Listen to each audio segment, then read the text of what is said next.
Okay, Sam, if you can hear me, we are waiting for you, please, so that the screen can come up.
Yeah, good evening, everyone. Yeah.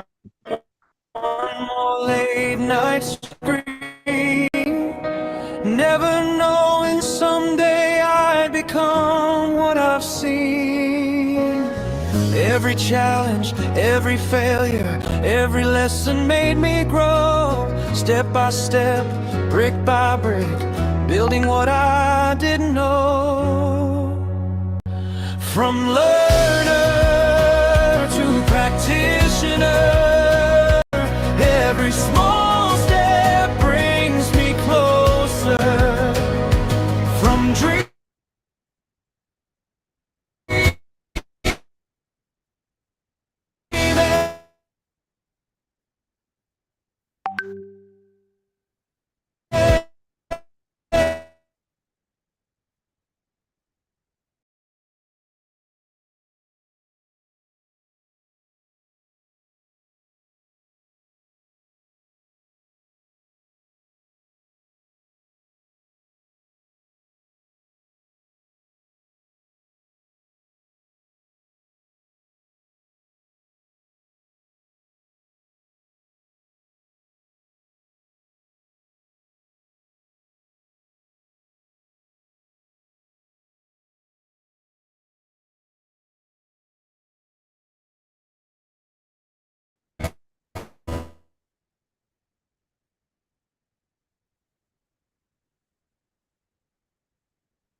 I'm happy to have you all on board, and I'm welcoming our host and co-hosts. Elizabeth, can you hear me? If you can hear me, let me hear from you. Elizabeth, are you there?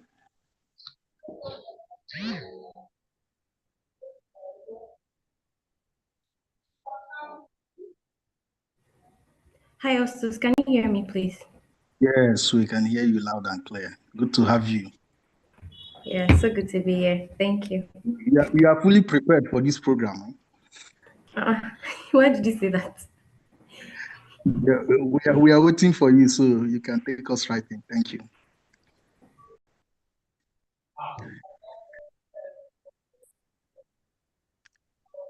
Okay. Can you guys hear me? Yes, we can. Thank you. Okay. All right. Thank you so much, everyone, for joining the meeting. I want to use this moment to appreciate everyone who is joining right now, and for those that are going to still join. We also want to welcome our amazing speakers. Thank you so much for being a part of this. So you guys already know the time right now. So it's our webinar time, and we are here to learn. We are here to relearn, and we are here to unlearn even some of the things we already know prior to now that we think, oh, some of these things really need some modification. So that is why we are here. And the topic ahead of us today is an amazing topic. In fact, it is one that I think the industry really needs to focus on right now, because we've seen a lot of things happening around us. We've seen a lot of things even happen in the past. We've moved all the way from Nigeria. This meeting is being recorded. We moved all the way from Nigerians do not have enough talents, to no, Nigeria have talents, but it's just that we are not willing to pay. Now we are in the era of Olodo uprising. So a lot of people are saying a lot of things that, oh, we are supporting so culture, we are supporting that culture. And then, the system or the industry or even the environment itself is not really rewarding people who are willing to put in the work. So they are just rewarding people who probably just want to display something online to just make money from it. So considering, some of these past events and what we are experiencing even at the moment, I can tell you for a fact that the topic ahead of us right now, from learner to practitioner navigating a career in AI and cybersecurity, is very, very important. And it will be something that we are discussing right now, because if we look at even the developed world, you know that they are not joking with innovation. And as I always say, the future of innovation is AI, right? And then one of the things that can stall or, sort of hinder the progress of AI in the future is still safety and cybersecurity. And that is why we are focusing on these two things. And we don't want to be behind when all of those things are happening in the future. Hence, we are trying to breed and raise people, quality people, who can really fill in some of the spaces and gaps when the time comes. Even though the time is still now, but I still believe that an era would come when AI is going to be everywhere. All right. So, and when some of these product solutions are being built, policies, regulations, frameworks are going to be there. All right. Different standards are going to exist. And if all of those solutions or innovations do not meet up to some of the standards, or some of the things that the regulatory bodies are requiring or requesting for it, you might not even be able to even push such products even to users to use in the first place. So these are like some of the concerns that we have even right now and in the future and about the future.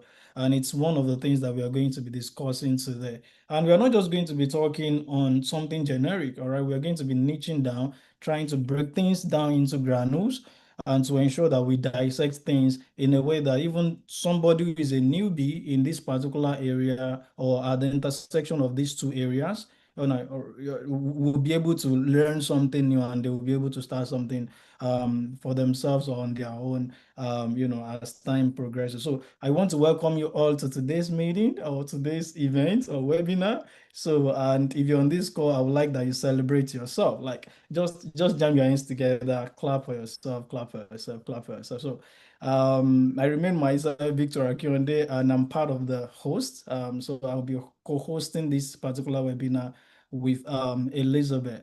So, and it's going to be an amazing one. So I'm not seeing you guys clap. So I'm expecting a lot of reactions. So like clap, just jam your hands together because you are in the right place. All right. A lot of people are on one live stream right now watching something that might not be helpful for their future or even for their present, but you are here trying to learn something that can help you now and the future to come. So you should celebrate yourself. This is not a waste of time, and this is not a wrong place to be. One of the things I always tell my people is that when you want to succeed in life, you must be able to do the right thing at the right time in the right place among the right set of people with the right mindset. And this particular setting or this particular meeting, all right, sort of tick all the boxes. You're right. You are here to learn the right thing. All right. You are in the right place. You are at the right place. All right. This is the right time. You are amidst the right set of people. You can see the lineup of the speakers, amazing set of people. And then you are doing this with the right mindset. I hope that you're doing this with the right mindset. So please, if your jotter or your pen is not with you right now, try to get it. Move closer to it. All right. You need to write something down because it's going to be an amazing thing. So a lot of knowledge is going to be rained. All right. So you're going to see a lot of you're going to learn a lot of new things. So, and I want you to await that. So, once again, I welcome you and I congratulate you for being on this call. So, yeah, Elizabeth, over to you. Thank you.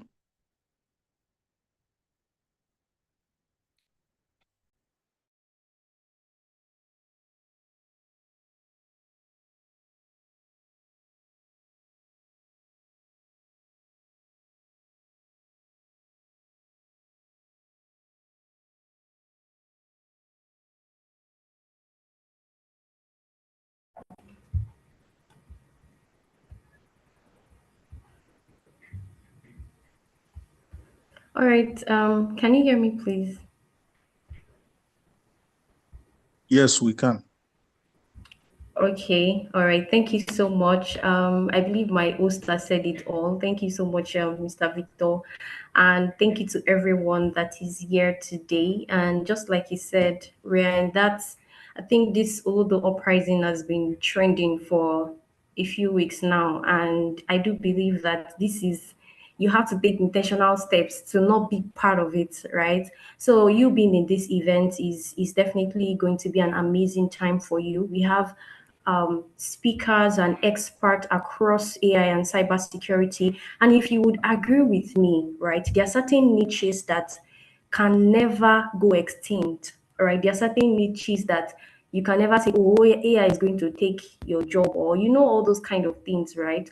So there are just certain things that cannot, it's always going to keep on trending and keep on getting better and getting better. And if you do not up on it, if you do not join the train, right, you're really going to miss out of it. And one of those careers or two of those careers is AI and cybersecurity, right? As at this week, I still had about people reaching out to me. Oh, how exactly do I get started? I'm not even a cybersecurity person, but now I'm trying to think that, oh, shall not, I won't I go to this? Won't I start a career in cybersecurity? Why? Because almost in Nigeria and across the world, right? It is one career path that is currently um people are currently getting on, right? Companies will always need cybersecurity experts, they will always need AI expert, AI analyst, or cybersecurity analyst, and so on. So if you are here, right, you are in the right place. Just like he said, get your notes, do not allow it be a waste of time. Don't just listen and before you know it, you can't even remember what you learned the next day, or you are so hyped because these people that we brought on board, we took our time to intentionally select the speakers, right? We have speakers from Moniepoint, from MTN, from Seplat, from OpenGI UK, and you would agree with me that for you to get into these companies, you can't be an olodo, right? They have certain processes that have been vetted and vetted, right? So if you are there, then you are good at your stuff. So we have the best speakers, right? It's quite sad that a lot of people are getting into tech, but not a lot of people are actually knowing what they should. They just rush and you're like, oh, I'm already a developer. I'm already a cybersecurity this. I'm already an AI this. But not a lot of people are actually good at their stuff. So they're going to be telling us about, okay, how exactly can you go from that point of learning to that place of being an expert, to that place of getting hired, right? Getting hired by these global companies. You can see the companies that they work at, right? So they're going to be teaching us a lot of things that you just cannot afford to miss out on. I'm doing this introduction so that you can remind yourself, just in case you just saw it somewhere and you're just like, let me just join. Please know that we are here for business. I myself, I'm ready to learn. My notepad is open, right? I really, really want to learn from these people. So please and please, they're gonna be talking about what actually matters when you are starting out. How exactly do you gain experience? What are the mistakes that they have made that you have to avoid, right? So please and please, if you are very, very serious about your tech career, you might not even be in the AI space like me. I think everybody should even be in the AI now, because everyone is trying to find a way to integrate AI into their processes, no matter the career path that you're in. So even if you're not a cybersecurity person, right? Even if you're in another place like me, I work in product, and all other people that are here, please, there is definitely something for you to learn. I really don't want you to waste your time. And please prepare questions, ask these guys questions. You will not just randomly see them anywhere. So for them to be on the on the stage with us today or on the call with us today, please maximize it as much as you can. So I'm really, really looking forward to having an amazing session with them, and also co-hosting with Mr. Victor. So I'm going to give him the mic now so he can introduce the speakers to us, and we're getting started. Thank you. Mr. Victor. Okay, thank you so much for that amazing brief, Elizabeth, and that was spot on. Okay, so now we want to introduce our speakers to you. We do not want to take much of our time, and we just want to ensure that we maximize the time that we have. We are here to learn, right? So these are people with amazing profiles, to be honest. And in one way or the other, I've been able to interact with all of them, right? Yeah, okay, with many of them, maybe except for Ife, which I think maybe after this meeting we're going to have time to connect, right? So Blessing has been an amazing friend, for some times now, and she's, as you can see on the screen, she's an IT and data privacy auditor at Moniepoint. They are the people who are eating our money. Don't mind me. So, but Blessing is an amazing person. She's a very, very solid cybersecurity professional. And as you can see, as well, Ife is an AI engineer that works at Moniepoint. I mean, sorry, MTN. And then we have Madam Stella Okoh. She works in one of the most reputable firm, which is Seplat Energy. And then we have my amazing guy Habib. Habib has been my guy for a long period of time as well. So Habib is in the UK and he is a software engineer. So he does something at the intersection of software engineering and AI engineering as well. So these are like amazing people that are doing well in their respective fields. And then I would just like you to pay attention, as as myself and Elizabeth have mentioned prior to now or before now. So we are going to be, because it's going to be a panel session. So what we're trying to do is just to ask them questions, and then they are going to be answering us. So we don't want the situation. We know that you've attended events where they will, invite speakers to speak, and they will share their screens. You're going to learn, they will present and all of that. But that we do not really always have enough time for question and answers, right? Some of us would have a lot of questions, maybe based on what we've heard, and the time is very limited. So we are just dedicating this particular event for questions and answers, right? It's going to be a panel sessions. We have a list of questions with us here that we are going to be asking them, and maybe during the process or while we are asking them the questions, if all the questions popped up in your mind, you can just note it down. So when it is time to get questions, we're going to get that from you. And some of the questions that we have here, I'm pretty sure that to a large extent will answer some of the concerns that you might have about these particular fields, which are the AI and then cybersecurity. So please, let's celebrate them. Let's welcome them. So if you can turn on your camera, please help us turn on your camera. Blessing, I believe you're on the call. Habib, I believe you're on the call. Madam Stella, I believe you're on the call. Thank you so much. So you can just turn on your camera. You can see the way their face is shining. Oh my goodness. Oh my goodness. So yeah, I mean, For those who are here, I want to confirm everyone is there. So Habib, are you here? Habib, please confirm you are here. Okay, so I think I can see Ife. Ife, can you please unmute yourself and talk? Can you hear me? Okay, yes, I can hear you now. Yeah. Okay, that's Habib. Okay, yeah, Ife, nice to meet you. Then do we have? Okay, I think the four are on the call right now. So, Madam Stella, please confirm you can hear us. Loud and clear, Victor. Okay, all right. Thank you so much for that. So we have, as I mentioned earlier, we have a list of questions, and some of these questions are the questions we've sort of gathered during the course of maybe starting Vinode Learn, because these are some of the pillars that we are building Vinode Learn on. And then we want to, because you guys are professionals and we believe that you have a lot of experience in these two fields. So we are going to be asking you questions, based on people's experiences and based on people's concerns, so that maybe they can get satisfied with some of the answers that you are going to be giving to us or providing to us. So thank you so much. So I would like that Elizabeth starts the question and answering session, or should I say the panel session right now. So Elizabeth, over to you.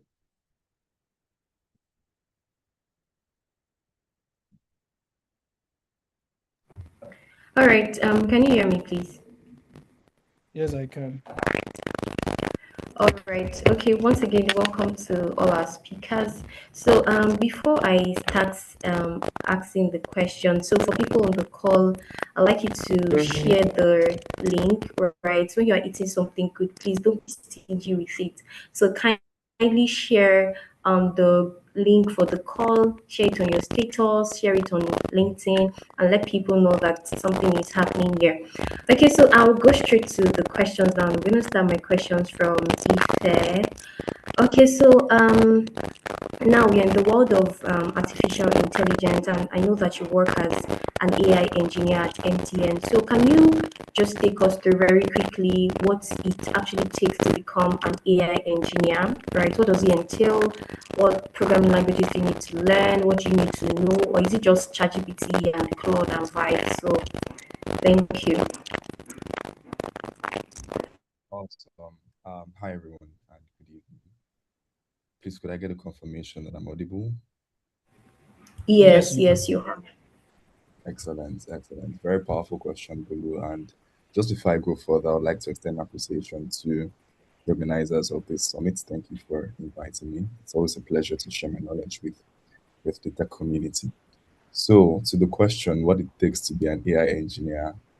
So to set context, and I'm not sure how deep you might want me to go, but I'll try to ensure that I carry everyone along. AI engineering it falls in a very interesting intersection. All right, so just a backstory to AI. Currently, as we have it today, majority of the AI tools that we use have a foundation, and which is where you have what we call a model. So it is the model that you actually interact with when you go to ChatGPT or when you go to Claude, right? So you have people who are paid to build models, and those are machine learning engineers. It's a different role, all right? But the models in themselves, about the model like GPT-5, which you access when you go to ChatGPT.com. GPT-5 is a model which is built by an ML engineer. The AI engineer comes in by saying, okay, I want people to be able to access GPT-5 through the web. So the AI engineer builds the web application, writes the code for it, and deploys it. And so, because of the work of the AI engineer, people who are not technical can access the models that are built by the ML engineer. So summarily, that is the work of an AI engineer to apply models and certain AI principles or techniques and technologies into specific use cases. All right. So practically, what I do on a day-to-day basis is I take foundation models. So foundation models are existing, models that have been trained largely DeepSeek, think GLM from China, think Claude from Anthropic, etc. I take those models and then I apply them to certain business use cases. All right. And those applications could include software applications, desktop applications, agents, agentic workflows, and a couple of other exciting stuff. But without going too deep, that is at a high level of what I do as an AI engineer. All right, thank you so much, Mr. Ife. That was very interesting. And I really hope that people on the call, I hope you're taking note. And then for people that want to get into AI, you're understanding what it's about. And it's not just about ChatGPT and Claude, yeah? So thank you so much. So we'll move to the next question. Mr. Victor, can you go ahead, please? Okay, so if I can still maybe ask a follow-up question. This question is still for Ife. And I will ask that. I mean, you've explained what AI engineering is all about to us, and I love the fact that you picked it from the basis, right?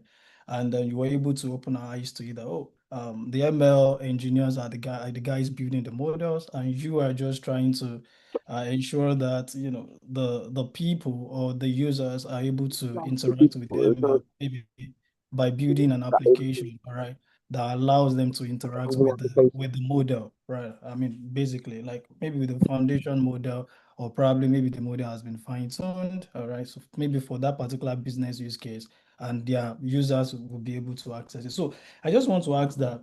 Now we understand what AI engineering is all about, but what do you think someone like me, let's say I want to start a career in AI engineering, what do I think need to know? What are the things I need to do? And what do you think beginners badly underestimate about the job at the moment that, we on this call should focus on? Thank you. Yeah, very powerful question. Thank you for that, Victor. So firstly, how to go from a beginner to AI engineering. There are often two paths that most people generally fall into, all right? Two paths into AI engineering. So there's a first part, which is the data science path, all right? So the way that works Sorry, you're sort of is skipping, you like pick it's up the data science fluctuating. fundamental. Oh, I hope that's not a function of the But network. I think it's stable now. It's stable Now, now. Yeah. okay, all right. So I'll just take that again, right? So there are two paths to this, right? There's the data science path, and then there's the software engineering path. All right, two paths. For the data science path, what you would see there is you go through the data science route, you pick up the skills in data science, data cleaning, data modeling, building your models, fine-tuning it, training it, your dashboards, etc. in that path, right? So of course that comes with a lot of maths and statistics, right? And then when you've reached a point of competence, you then pick up a bit of engineering. So you go from just building the intelligence to also applying the intelligence. And for some people who might be a bit confused as to what I mean by applying the intelligence, a very, very simple example would be, I guess most of us here are familiar with Snapchat, and there's a So feature sorry, in we Snap. couldn't hear Now that that again. feature, Sorry, oh, sorry for cutting. You said, I guess most of us are familiar with something and we didn't hear that. okay. Most of us are familiar with Snapchat, the app Snapchat. Anyone in the room familiar? Awesome, great. Now, there's a feature in Snapchat where you can add filters on your face, right? So, for example, there's the filter that gives you bunny ears. There's a filter that, alters what you see visually when you point the camera at your face. Now, that feature is an AI feature and it falls under the field of computer vision, right? Particularly augmented reality, right? Now, that feature is what I'm referring to when I say apply AI, right? And that is the work of an AI engineer. So just for those who are like, I'm not sure what by applying AI is, that is a very simple example. There are many others I could give, right? When you go to ChatGPT, how is ChatGPT able to interact with you? That is also the work of applying the intelligence to solve a particular problem. So that's the first path to picking up skills to becoming an AI engineer. There's a second path, which was one I took and which I mostly recommend for people who are starting from scratch, which is the software engineering route. Right. So what this means is, from I recommend Python, very great experience. Just to confirm, am I audible? Are you able to catch what I'm Yeah, saying? we could Yeah. hear you. So, but starting from the part where you mentioned that the second path is the one you recommend, which is the software engineering path. We lost you for a few seconds, then it got restored again. Or Zoom shouldn't do this to me. All right. So the second path I mentioned was software engineering, which is the path I often recommend. And the first step there would be for you to learn a coding language, and I recommend Python. It's very easy to learn. It also does not bite, and you'd use Python a lot throughout your career in the field, right? I use Python on a daily basis, even up to now, and I don't see it going anywhere anytime soon, right? Now, with Python, once you've been able to master the basics and fundamentals of Python and you've reached a comfort level, you go the step further to begin to play around with LLMs. An LLM is a large language model, and you can access these models by any of the providers, OpenAI, Anthropic. So they have what you call an API, which is basically a way of accessing their models. So two paths, data science or software engineering. Now you might see that AI engineering isn't something you just get into upfront, right? There needs to be some requisite knowledge, from which you then take a step further to enter into AI engineering. So if there are any software engineers on the call or people on the call who have some experience with coding, I would encourage you that you're on the right path, and you're just a step away from basically doing AI engineering work, right? And for those of you who are not on the call, for those of you who have not started learning software engineering or coding or anything, you're fresh or you're green, you're fresh, I think that this is the best time for you to get into the field, because you'll be able to see these are the things I need to learn. You won't waste your time beating around the bush like some of us did when we were growing up in our career. We learned almost everything that was there: game development, software development. It remains small. I'll have built my own operating system, but we thank God for where we've come. And yeah, I hope that answers the question, Victor.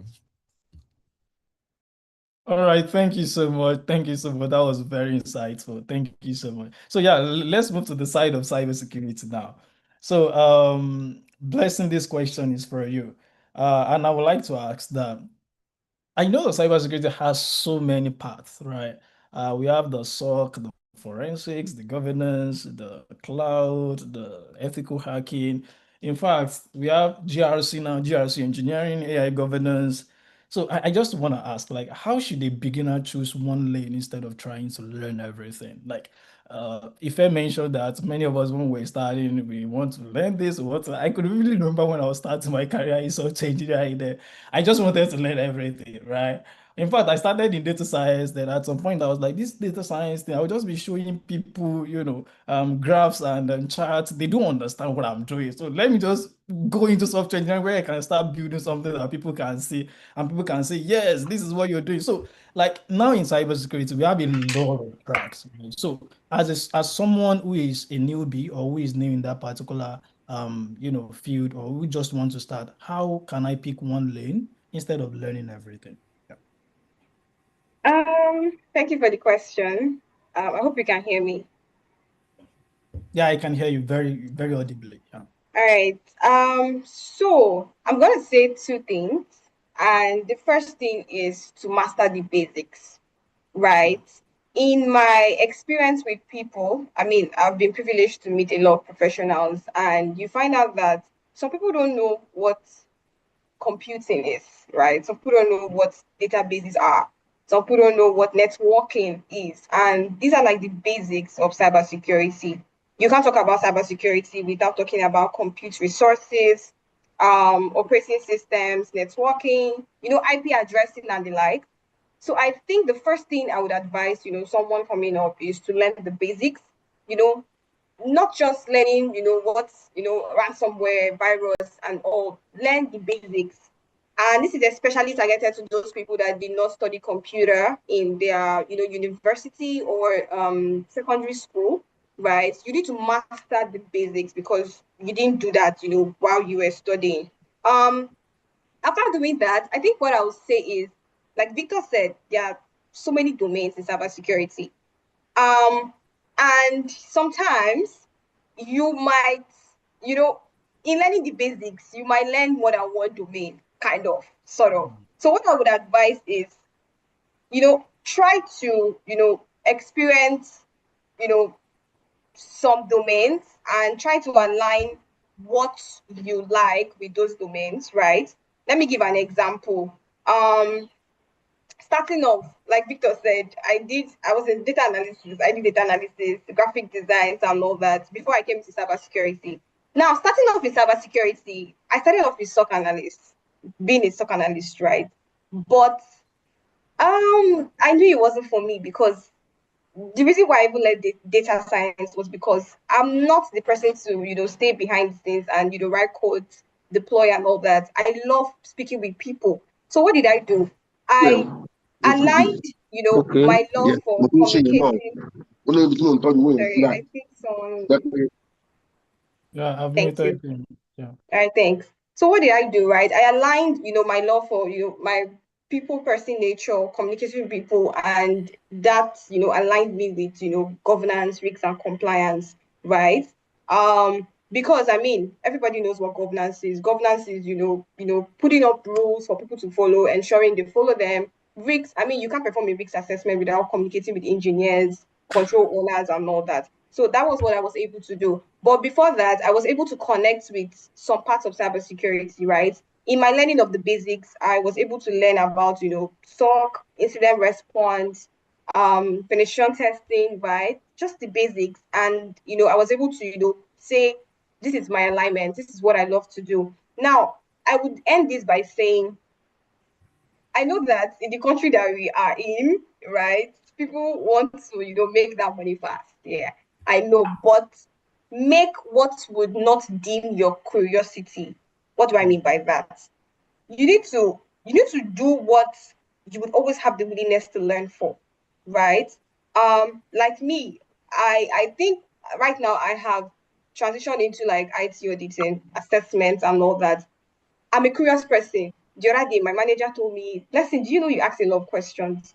I want to know how things work. I want to know how can we make this better? How can this system be abused? Now you need to do what you would always ask questions, you always be curious about, because sometimes the zeal might not be there, right? But your curiosity should be there. Yeah. So I hope that answers that question. That was amazing. That was amazing. Thank you so much. So I would like that maybe we pick one more cybersecurity question and then before we go back to AI. All right. So All right. so yeah, maybe we can just Elizabeth, we can pick up a question from Madam Stella. Thank you. All right. Thank you so much, Ms. Blessing. So to Madam Stella, right? So I know that one problem that most beginners have is that they want the experience, right? And for you to get the experience, you need a job. Or for most of the jobs that you want, they require a particular years of experience, even for beginner roles. And so, how exactly do you think that young people can, especially people that are just starting out, how can we break that cycle? And for you, how did you also break that cycle of you needing an experience to get a job and getting the experience and also landing your a role as well? Thank you. Thank you, Elizabeth. Thank you, Victor and team.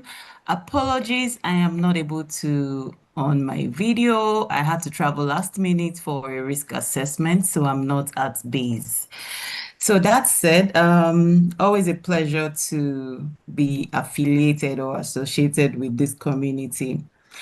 That question is something that I think everybody should be curious about, because more often than not, there's this misconception that, experience only comes from employment.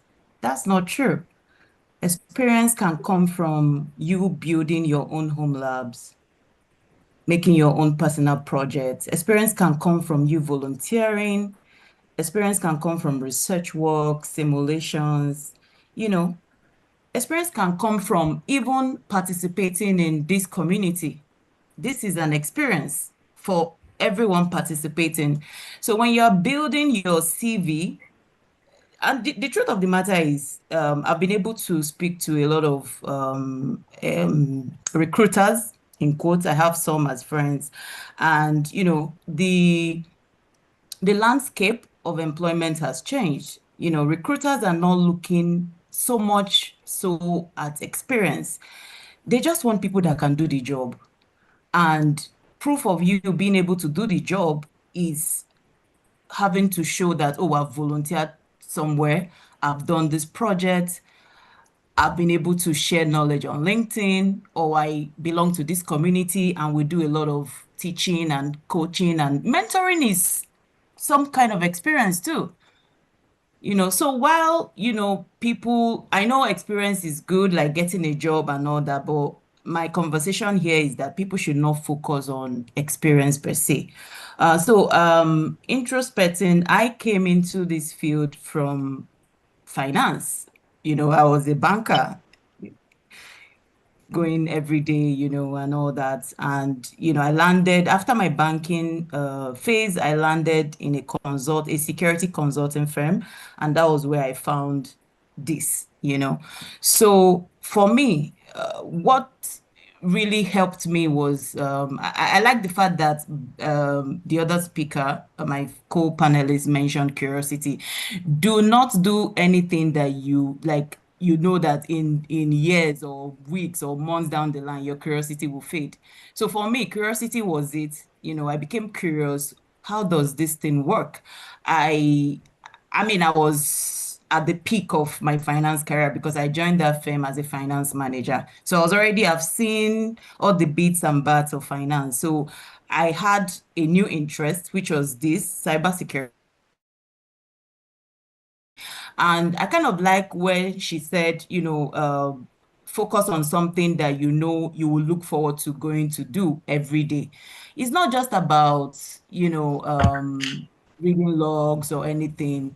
And, when Victor was also giving his opening remark, he did made mention of the future of AI and cybersecurity and how that safety and governance will come to play. And I kind of like, for me, coming in from finance, in finance, I was already doing risk. So, and we all know that for businesses, it's not just about responding. They want to just preempt the risk and prevent even before the threat or threat actors, before they, unleash their mayhem. So for anybody that is on this call and you think that, oh, I haven't got a job, or I need to get a job before I build my experience, I think you should squash that. If anything, your takeaway here should be that your experience can come from the things such as research. Your experience can come from volunteering. Your experience can come from participating in this sort of webinar that we're having today, belonging to this community. Your experience can come from, building your own home projects and documenting it. Your experience can come from, engaging on LinkedIn, or putting out, your interest and letting people know how far you know on a certain subject. I think I'll just leave it here. All right, thank you so much. That was such a solid one, and I really do hope that for everyone on the call, you are actually picking up one or two from all that has been said so far. I think that was also something that I learned early enough in my career, that you really do not have to wait for a job for you to get experience. Go out there and make the experience. You see how many things that she mentioned that you could do. I also did not even think about that in that light at all. But seeing that you don't have to get a job, right? You can go out there, volunteer, your LinkedIn, being part of community, working on projects with your friends, right? There are really no limit at all. And I think one other thing that she also said is, it really doesn't matter your background, right? Thinking of, oh, finance, cybersecurity, how exactly do I get started, right? As long as you're curious about it, please go for it. Thank you so much. That was such an amazing response. Okay, so I'm gonna ask a question from Habib. Are you on the call? Okay. Yeah, I'm All here. right. I hope you like All my right. background. it's really, I also it's for it. really nice. All right, thank you so much. Thank you. Thank you. Okay, so Abib, I have a very interesting question for you. I want you to take us back to your beginning, right? The Okay. start of your journey. How exactly did it look like, and how is it far from where you are now? I know it is very, very, very far. So, and I know that there are probably some people on the call right now that are in that place that you were when you started out, right? And they probably need to hear from you, hear from someone that has gone so far and has achieved so much in his career. So, can you just take us through that quickly? Thank you. All right. Thank you very much. I mean, I don't know how far, but I think I still have a long way to go. Um, Ife probably had more experience than me. I know a lot of people wouldn't know, but myself and Ife, we started out in the same company professionally. Um, but prior to that, I've been, just doing whatever I can just to see if this is something for me. It started out of curiosity. So I remember then I didn't have a, laptop to work with. That was during my university days. But I think before that, I started learning on Code Camp. I was using my phone. I was just, curious. I didn't really know what I was doing, it's just me exploring. Then it became a challenge, couldn't get access to a laptop and, move further in pursuing something I was interested in. So not to bore you guys, um, after my university days, I got lucky to inherit my sister's broken laptop. She was done, and I just, I don't know. I don't know what it was, but there was just this spark. Like, I really want to do this stuff. I would just build websites, HTML and CSS, just play with things, show my friends. But unfortunately, many people didn't really care about what I was doing. So I used to make myself happy. you know, but fast forward, I started, trying to see how I could maybe get a career around software engineering, show people what I've done. But unfortunately, the job market was uh, showed me shege. And what made mine more challenging was because I actually do not have, you know, computer science education. I actually studied something called personnel management in University of Ilorin. So that made it more difficult for me to stake my claim that I know what I'm doing. But luckily for me, I was able to find myself around, internships and working for startups, sleeping in startup office and all of that. Now, what I would say has been the highlight of my career is hunger. You know, it wasn't talent. I'm not talented. My math is sorry about that. My math is really poor. I'm very slow. I'm not a fast thinker.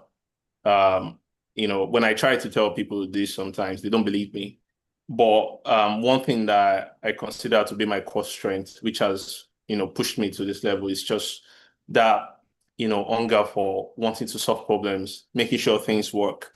I remember days at Sidmark, myself and Ife, where we're working, we would have these problems and, you know, after taking several days trying to fix it, I'll just take it home. Um, clear the whole of Stack Overflow, search all the pages. You know how it used to work then before AI. Just check. I wouldn't sleep. And if at the end of the day I couldn't figure it out, maybe in my dream, the solution would just come up. So it was just that compounding effort of wanting to get things done. And luckily for me, uh, I got recognized for what I was doing, and I had people supporting me, just to make sure my career was accelerating forward. So I think it's a combination of hunger, passion, and opportunity. So when the opportunity came, I took it, and grace of God, of course, because for me, I don't, like I always say, I don't think I'm talented. I don't think I'm even good enough. There are a lot of people that are better than me. I was telling Victor jokingly that Ife knows code more than me, but it's actually not a joke. Ife has probably been coding longer. I'm probably older, but he's more experienced. But for me, it's just that hunger that keeps pushing me. And fortunately for me, I've had the privilege to work in really good companies, worked in InterSwitch, worked in Sterling Bank, Fidelity Bank. You probably won't see them on my resume, but those days of doing multiples, I'm sure the software engineering guys would understand. So far, so good. Yeah, it's just that hunger that keeps pushing me. Nothing special, really. Okay, thank you so much. Guys, I have a secret for you. The secret is after this, I want to launch myself into fasting, like proper fast, so that maybe I will do 41 days. At the end of that 41 days, probably there will be a new hunger inside of me. So because I've been hearing hunger since morning, hunger, curiosity, passion. Maybe I'm not hungry enough. Probably that's why I'm still broke. Probably I need to launch myself. I need to really, really fast. Like maybe if I should fast for like 10 days, 15 days, like marathon without eating anything. Maybe I can grow to a stage whereby I can start weaving my hair like Habib as well, start speaking softly like Ife, start laughing and smiling like Blessing.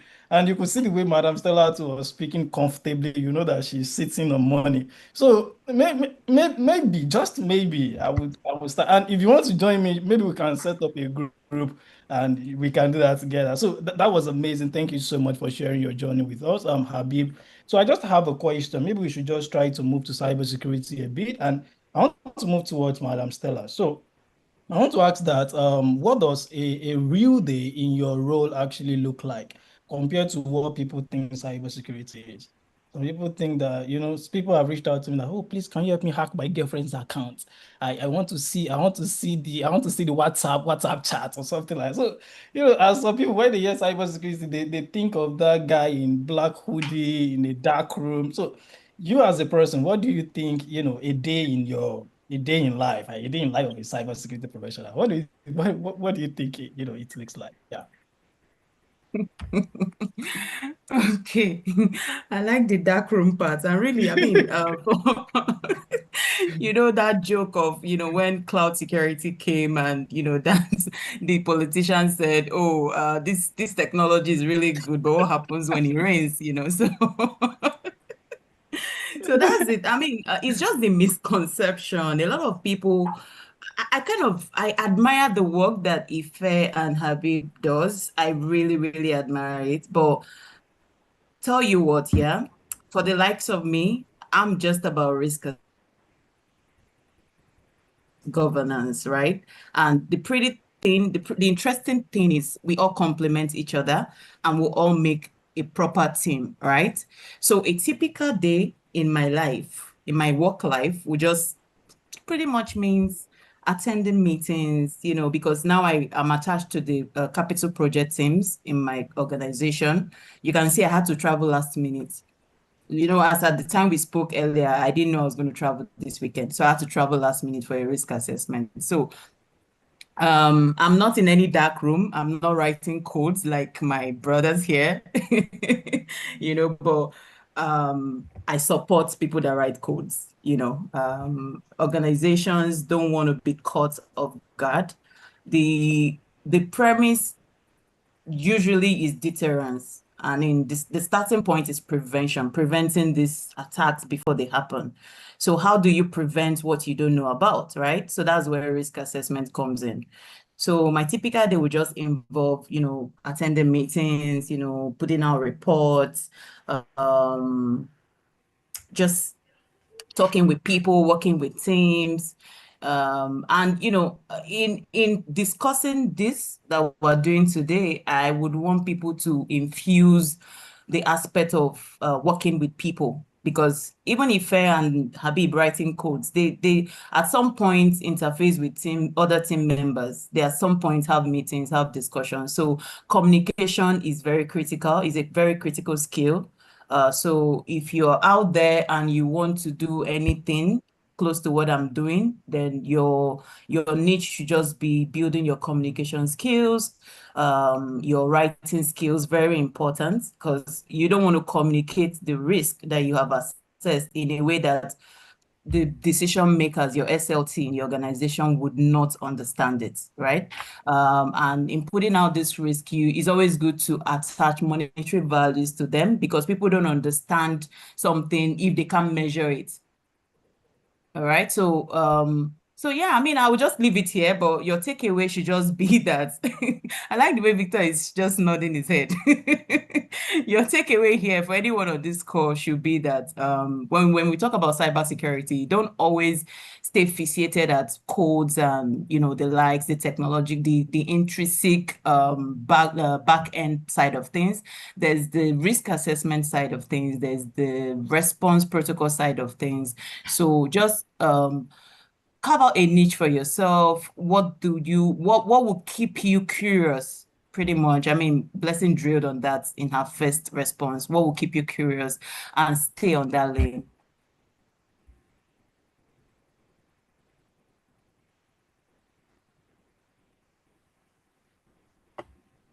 All right, thank you. Thank you so much for that. Elizabeth, are you there? All right, yes. Sorry. Yeah. Okay, thank you for all that has been shared so far. So I'm going to be moving straight because of time. So my next question is to Ife. So one question I would like to ask is, how did you get people outside your immediate circle to notice your work, right? And how, especially working from Africa, how exactly did you land those like roles with big companies and so on? You just share like strategies. I mean, the most important strategies that has worked for you over the years. Thank you. Yeah, that's a very powerful question, because I think that when it comes to tech circles, right, where you have developers who are in dark rooms, like like my co-speakers have mentioned, the part of human connection tends to be left out of the group chat, right? And one thing I've come to learn over time, and I'll share examples so that the points will drive home, because everybody must get this point. I've come to learn that when it comes to your career, nobody knows a silent expert. And the people who get the jobs, they are not categorically the best in the room or the best in the world. They are just the most well known, right? I'll share an example. When I joined my current organization last year, April, the first project I was assigned to, I was to work with a data scientist. So it was like a team data scientist supporting the AI engineer, which was myself. So what that means is I'm the one that's supposed to like deliver, because I'm the one building the app. Data scientist is supporting me with data and everything I need to put it together. So that means that in conversations, it's supposed to be my name that they'll be calling, ideally. It's supposed to be me. How far are you going to do this? What do you what's going on?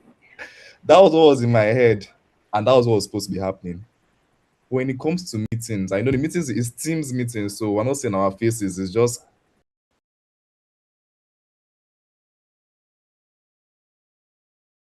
brother of my dear brother, our friends now. But job three theories, the best way for us to do it. You have double classification method, and then from here you route it to the back. And I'm like, and I made they build this thing. How far? And it was painful, because he was also setting me up, right? Because he has already given a picture to the stakeholders. Stakeholders, all they want is good news. Oh yeah, good, okay, now this done, da da da da. And after, the guy just sent me one Jupyter notebook and just go and sleep. Jupyter notebook is basically, how would I explain this? So think of it like a note, right, with some descriptions on it, right, helping my work. But it's not the notepad you give to your clients. So I need to take the notepad and build out the app. But this guy is going to set me up in the meeting already, right? And he's seen as this is the guy. He knows what he's doing and all. And very soon, they were not calling my name. And he was telling me a lot, right? So I learned that I need to start talking. So I did it with wisdom, but it became a thing of first to talk, right? And that also means that I need to speak with sense. So there needs to be substance there, right? So you're not just talking unintelligibly, right? Because else they'll just shut you up in a very nice way, very corporate speak. So there's the driving this point for my friends. Getting is about communication. It's all about people. It's all about people. My brother Habib was saying the other time that he's not the most talented. Habib, awesome guy, most talented, but he has probably thought, and some of us are still watching stuff on YouTube. You know, how did he achieve that? In this game, talent has a role to play, but there's a place of people. So for me particularly, I've had the opportunity to work with startups outside of Nigeria, America, um, and for me, in LinkedIn, it came through LinkedIn. And what do I mean by LinkedIn? I didn't just create an account, find banner, profile picture, headshot, put it in there. I actually showing up on LinkedIn consistently. It was a lot of effort, but I was posting regularly, posting frequently, showing my work, talking about what I'm doing, what I'm learning. And this was like back in 2022 when I was in my service at NYSC, right? So I think I'm probably not the person to be posting on LinkedIn at all, right? I didn't let that stop me. I'll just share my journey. Today I learned about facial detection with Python. I wrote an article about it, and I saw the article a few days ago. I was laughing at myself. But someone saw those things I did and they reached out to me. And that was my first US role, right? And I say the lakpo, for if you don't understand it, that is your strength. But that was like a lot of like exposure for me from that role. So as you're building your technical skill, please learn how to communicate well. Learn how to express your ideas in a way that not how people will understand. Your boss doesn't really care about the best framework you used. Is it working well or not? If you don't get him to understand it, he's not going to understand, right? So communication, both in public and then also in your organization you're working with, let them see you as the person. Let them see you as a solution person.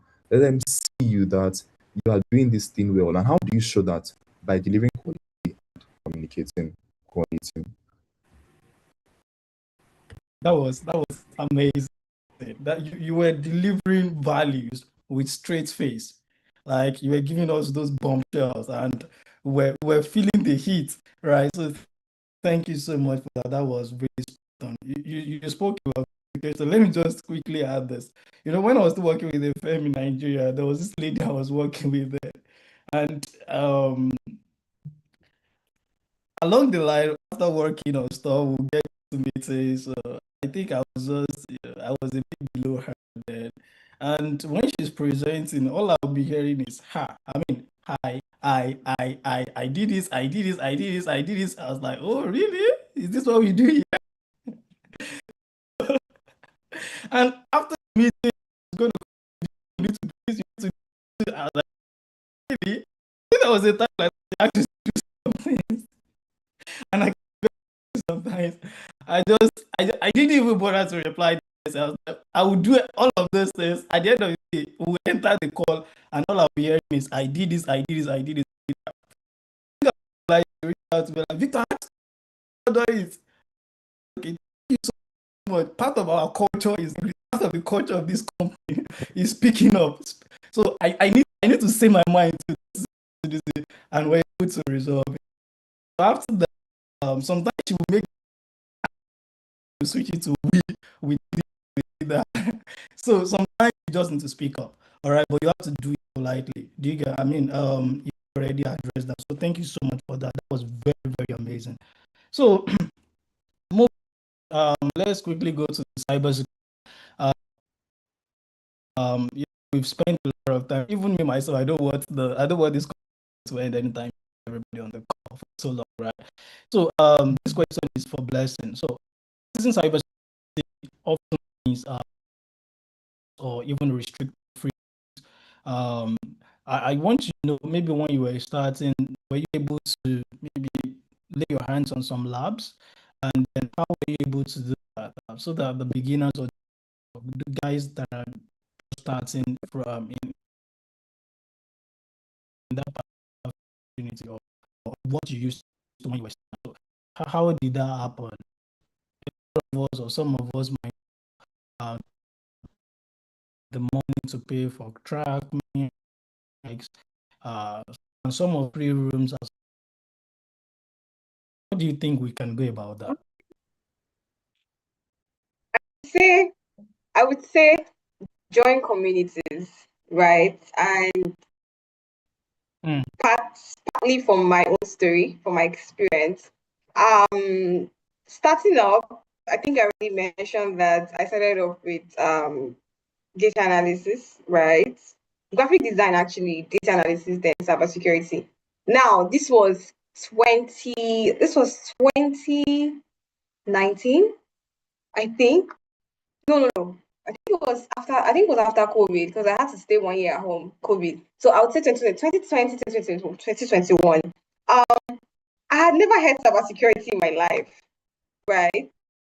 But guess what? It was someone from a community, right? The Cyber Girls Fellowship that came to my university. I would never forget that day. It was right in class, right? I studied medical physiology.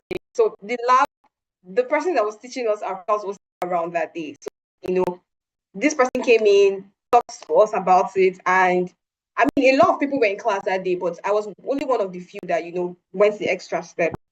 Now, the one I joined communities, I joined the Cyber Girls Fellowship. It helped me a lot because I did not have money. I didn't even know what Try Hack Me was, but we got access to free Try Hack Me for like, I think, 6 months. After then, I joined Blacks in Cybersecurity. I think at a point, Blacks in Cybersecurity were giving out free computer security vouchers. I'm not joking. I'm not joking. So you need to know your people. You need to connect. Now, if I talked about LinkedIn, I said LinkedIn is not just about taking a headshot, putting your photo, your banner, and all that, but it's really about the connection. You need to find your people. If you want to go into a particular field, find people that do what you want to do or what you aspire to do. Follow them. There are communities everywhere. I think, let me mention a few. I think there's women in cybersecurity. There's, I think, for them, there's all school. There's I think there's she code. I mean, there's so many of them out there, and some of these people, once you show consistency, you're gonna get free resources. You're gonna get free hack the box, try hack me. For those that want to be in the pen testing route. Sometimes you even get access to labs that would, help you with, automated risk assessments and all that, and the likes, right? So join communities. If you go to physical, you'll be shy, and I don't know, like, you need to be bold. Like, you need to actually be bold. Meet up with people because you really don't know where your next opportunity is going to come for. And I'm going to end this by saying, you also have to be ready, right? Some people give you this resources without seeing the work that you've put in, without seeing your consistency. I think I was part of this panel that had a like laptop, and one of the requirements was your portfolio had to show that even if you were not working, I mean, we were targeting the people that did not have. But even if you were not working, you needed to show that you have been consistent for at least 6 months. And that's where a lot of people failed. That's where a lot of people flopped. You need to show that you've been able to do, with the little that you have, you'll be able to do more, right? I think Habib talked about using his phone in the early days. I mean, that's, like he said, hunger. You understand?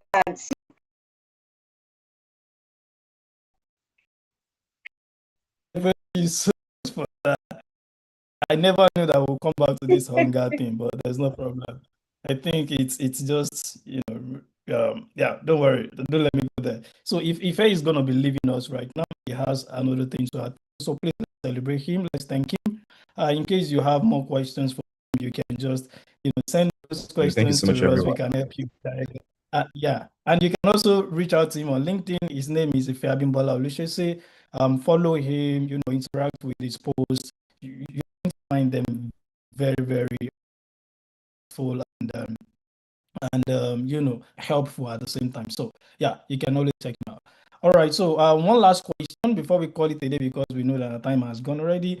And this question is meant for my guy, the guy who has touched snow, which is Habib.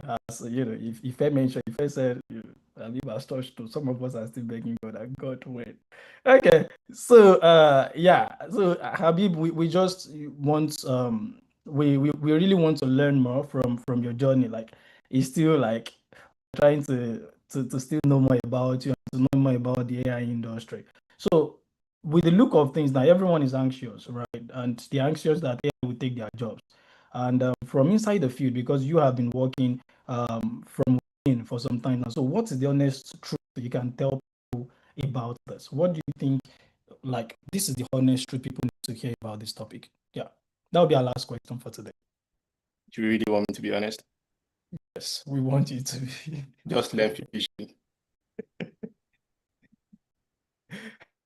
Well, I know prior to now, about 2-3 years ago, before AI became a thing, I used to have some peers I used to work with, and most of them were like young in their career, and I was always like sort of advising them to just make sure code or whatever computer skills they think they might have, let it not be like their value, because I don't know, maybe it's just thinking.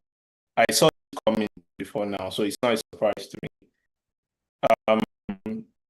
The thing about AI taking jobs is I I wouldn't say it's 100% factual. In some cases, say it varies companies to company.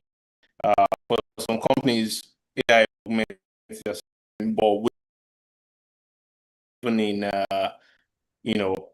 fans, the likes of Meta, Microsoft doing like it, and we're talking about people that are highly skilled, product people that are highly skilled. We've seen people about several years of experience, being laid off on their jobs.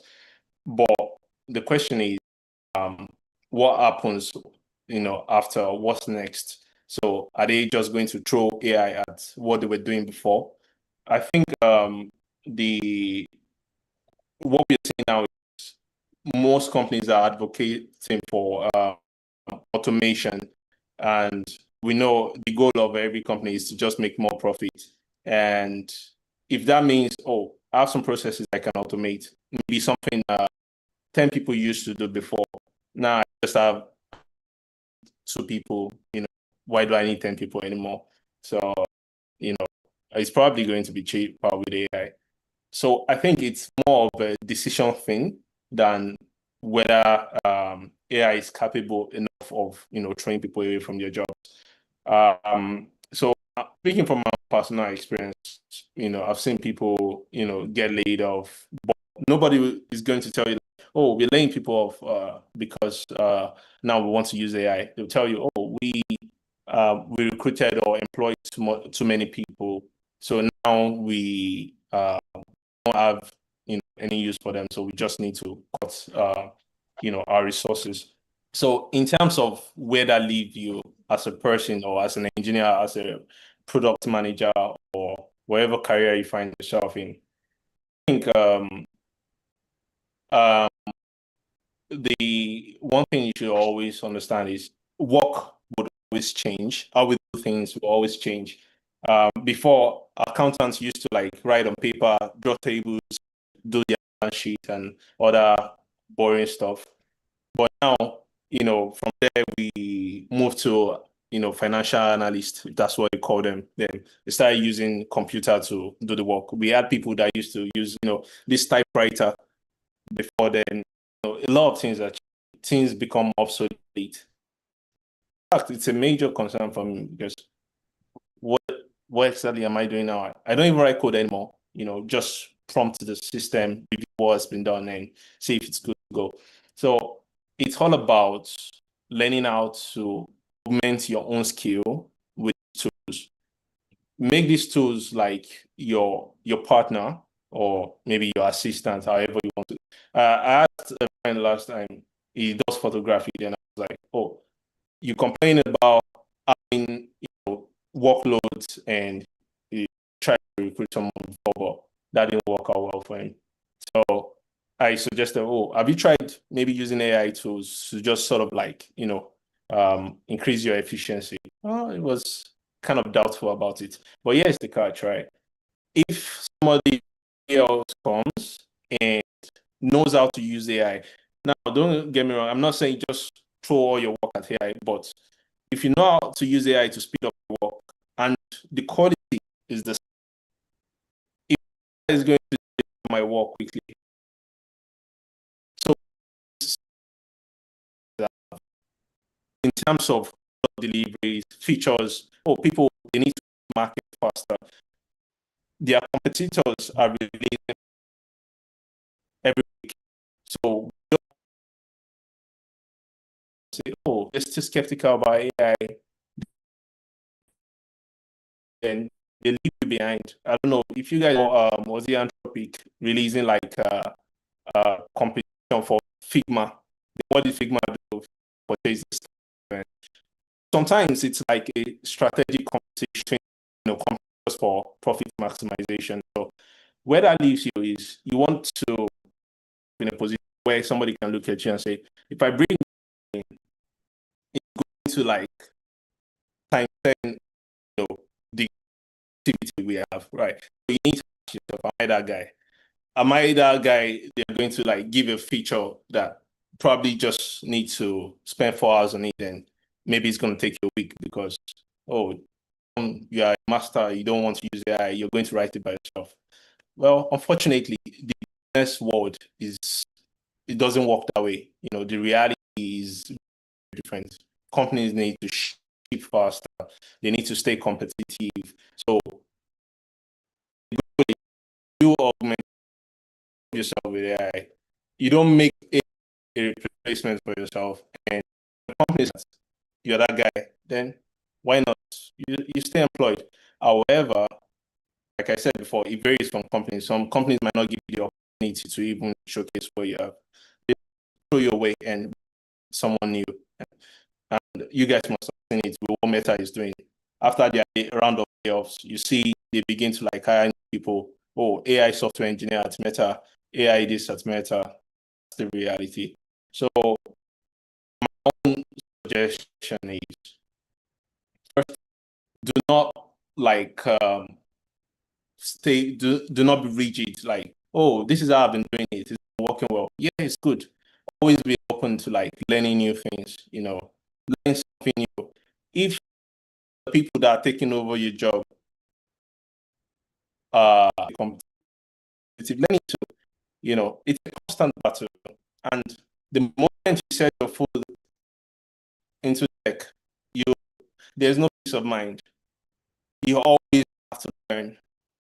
You always have to learn. So I learned something before, and it's you probably like have to work with libraries. In 3 months, get it updated. You need to learn new programming language, different versions. You need to keep up. Product manager, the same thing. You need to understand what the new trends are. So I see it as the same thing with AI, but it's really cold at the moment. So just learn something. And the most important piece, I believe,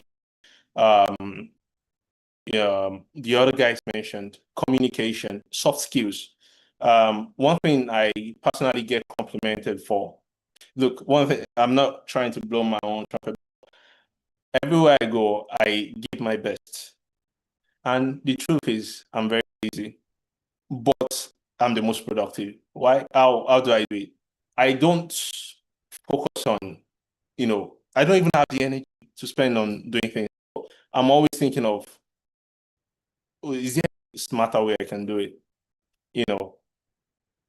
Check Google. Whatever you want to do, somebody has probably done it before. So these are the kind of ways I work. So, and it's been working well for me. And the important soft skills, love solving problems, just love solving problems. If you show that this is the kind of person you really want to solve problems, this is what companies are looking for, in my opinion. It's not about, sometimes companies even without having knowledge in a particular thing, but when they see your enthusiasm and they see the kind of drive you have to learn and to do things, it gives them the confidence, like, this is the kind of person that can push our business forward. It's the same thing, even down to the lowest level. When I pay somebody to do something for me, it's not just about the skill. It's about the ownership. How, would the thing that will excite me the most is when they carry, how people say, my that, so you can have now learn how to take ownership, so, stay competitive. And the other important part, learn patience. It's good for strengths. So, might be something I didn't After mention. learning farming, you can consider blacksmith. Learn All right, that was so nice. Thank you so much. Let's celebrate all our speakers who have spoken today. So let's celebrate them. Let's celebrate them. This is amazing that they will probably lock some people, maybe somewhere, and then they will ask you to maybe pay $1,000 or $2,000 before you can enter the room. This is amazing. So can you see someone saying that learn how to fry akara? So I think it's one of the most lucrative enterprises right now. So you might want to consider that. Don't mind him. Okay, so learn AI, learn cybersecurity. This is the future. These are the future. So we've heard a lot of things today, and while listening, you will see that it's very apparent that AI is the future of things. Like AI is the future of everything. And as I said earlier, one thing that can stop the progress of AI is still security and safety. That's why we have created an institution, all right, which is sitting down on these two pillars, and we want to train people. We want to build people in those two areas, and we would like that you'll be a part of this. In case you want to join, link again is here. So you can help us. You can just join the WhatsApp group. From the link. It's an experience, right? If you're interested in learning cybersecurity, if you're in any type of cybersecurity, right? If you're interested in learning AI engineering, machine learning, AI safety and governance, this is home for you. So just as much to be a part of it, right? I think that they're in the system for you already, but you can just join the WhatsApp and pick things from the WhatsApp group. So I want to believe that you guys have learned a lot of things, and to be honest, we spent a lot of time today. And if there's anything you should go with today, please go with this. Be visible. As you are building, as you are learning, be visible. And that is one of the things that the Vino as well do for you, because we've seen those who know, all right, who uh those who know, and okay, those who know, those who get a job, and those who know who has a job, but they struggle to scale up, all right, in their career. And sometimes even that there are people who are well knowledgeable, who knows, and they still struggle to really be visible. So it's one of the things we do. So we are just knowledge. So the internship for you, like you learn for 2 months. After 2 months, you go proceed into internship.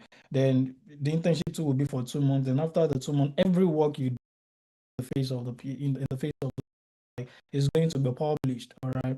So I'm looking forward to you defending or presenting your work at conferences, at top conferences. You putting yourself out there. If you want to maybe further your education, you want to travel up, you want to gain scholarship.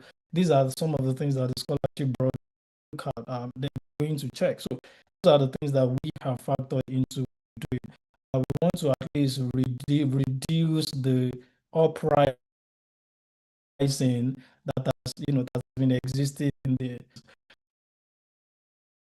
We are trying to minimize that and trying to find the positive opportunity that already exists within the Nigerian tech space or African tech space and even globally, right? So if you want to be a part of this resonates with you and you want to be a part of this, just join the WhatsApp group and then we'll pick things up from. So before I would like to things up.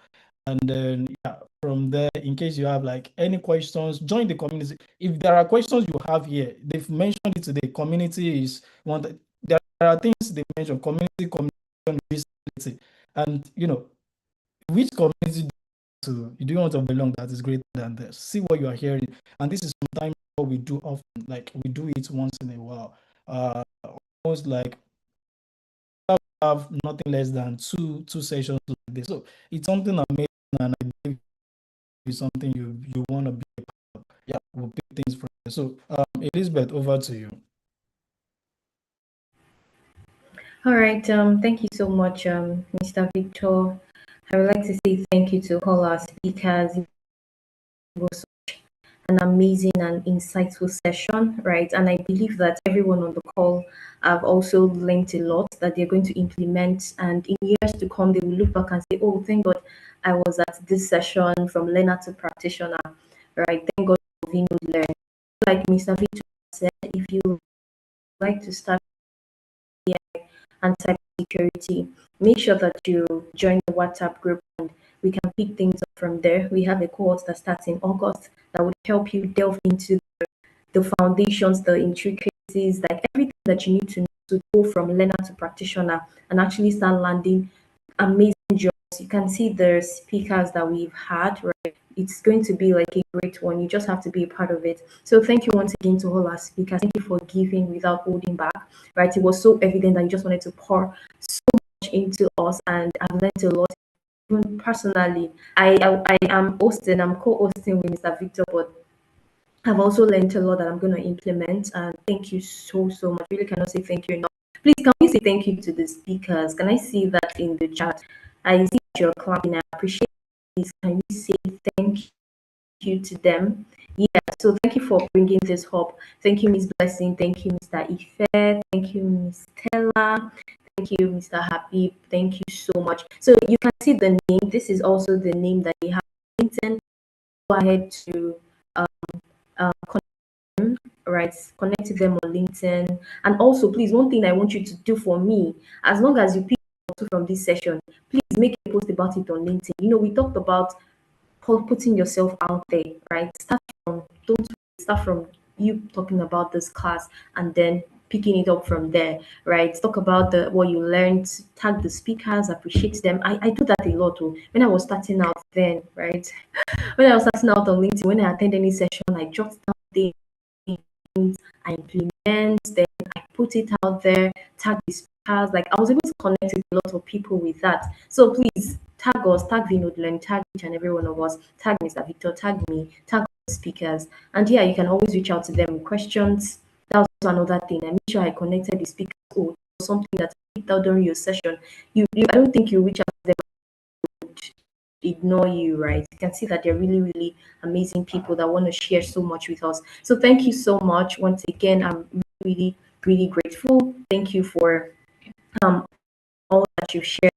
Everyone on the call, thank you. We have been here from the start to now that we are rounding up, and oh my goodness, thank you so much. Thank you for your time. You can follow Vinod Learn on all social media platforms. Just search Vinod Learn. There's no other Vinod Learn, so just search it, and if someone can also help drop the link, that would be appreciated. So search it and then follow us, and we'll definitely have future programs like this. And yeah, I think that would be all from my end for now. Thank you. So if you have any questions, like you said, always join the WhatsApp group and then ask your questions. Thank you, everyone. You have an amazing evening.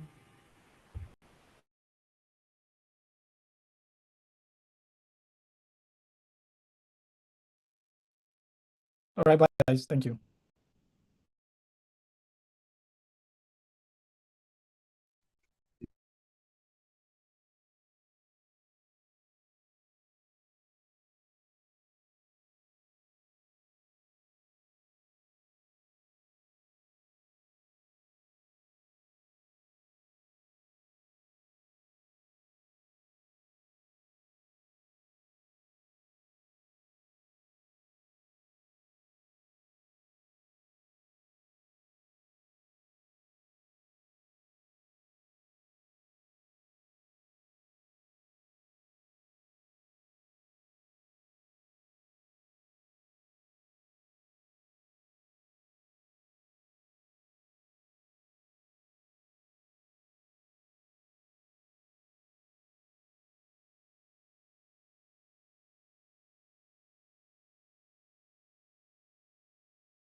The recording has stopped.